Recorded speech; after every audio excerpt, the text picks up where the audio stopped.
மாண்புமிகு தமிழ்நாட்டுடைய முதலமைச்சர் எங்களுடைய கழகத் தலைவர் அவர்கள் தேர்தல் என்பதே தேர்தல் வேலை என்பது வருகிற தேர்தலில் 234 தொகுதிகளில் 200 நாம் வெல்ல வேண்டும் என்ற இலக்கை அவர் எங்களுக்கு சொல்லி ஆறு மாதம் ஆயிடுச்சு.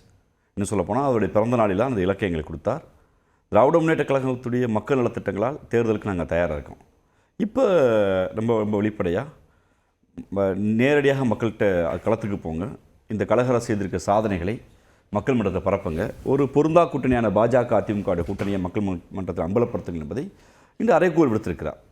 இது தேர்தல் வேலையை திராவிட முன்னேற்றங்கள் ஏற்கனவே ஆரம்பிச்சிருச்சு. அதனால் இப்போ உடனே அதெல்லாம் இல்லை. ஒரு தேர்தல் அரசியலில் எப்போதும் இருக்கிற கட்சி ஒவ்வொரு நாளும் அது தேர்தல் களத்துக்கான வேலையை செய்து கொண்டிருக்கும். அப்போதுதான் எங்கள் மீது ஒரு விமர்சனத்துக்கு பதிலையும் நாங்கள் எதிர்க்கட்சிகள் வைக்கிற நியாயப்பூர்வ விமர்சனத்தையும் மக்கள் மன்றத்தை கொண்டு போய் சேர்ப்பதற்கு தேர்தல் பாதை தான் சரியாக இருக்கும். அதை நாங்கள் தொடங்கியாச்சு.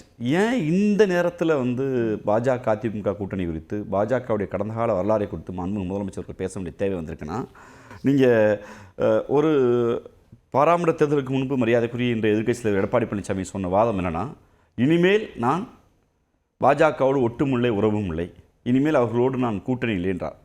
அந்த சர்க்கம்ஸ்டேஷன், அந்த சூழ்நிலை இன்றைக்கி என்ன மாறி இருக்குது?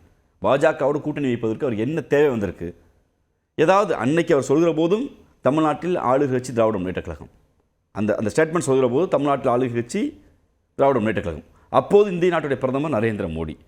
இப்போ நான் இனிமேல் பாஜகவுடைய அழுத்தத்தினால கூட்டணியில் இருந்தேன், அந்த அழுத்தத்தினால தான் இங்கே கொண்டு வரும் முத்தலாக் சட்டமாகட்டும், இந்த என்ஆர்சி போன்ற சட்டங்களாகட்டும், வேளாண் சட்டங்களாகட்டும், பல்வேறு சட்டங்களை வேறு வழியிலேன்னு ஆதரித்தேன். இனிமேல் அந்த துரோகத்தை நான் செய்ய மாட்டேன், கூட்டணி தர்மத்தால் அதை ஆதரித்தேன், இனிமேல் பாஜகவோடு கூட்டணி இல்லை என்று அன்று அறிவித்த எடப்பாடி பழனிசாமி இன்றைக்கி நான் பாஜகவோடு தான் கூட்டணி என்று அறிவிக்கிறாண்டா என்ன அழுத்தம் இருக்குது?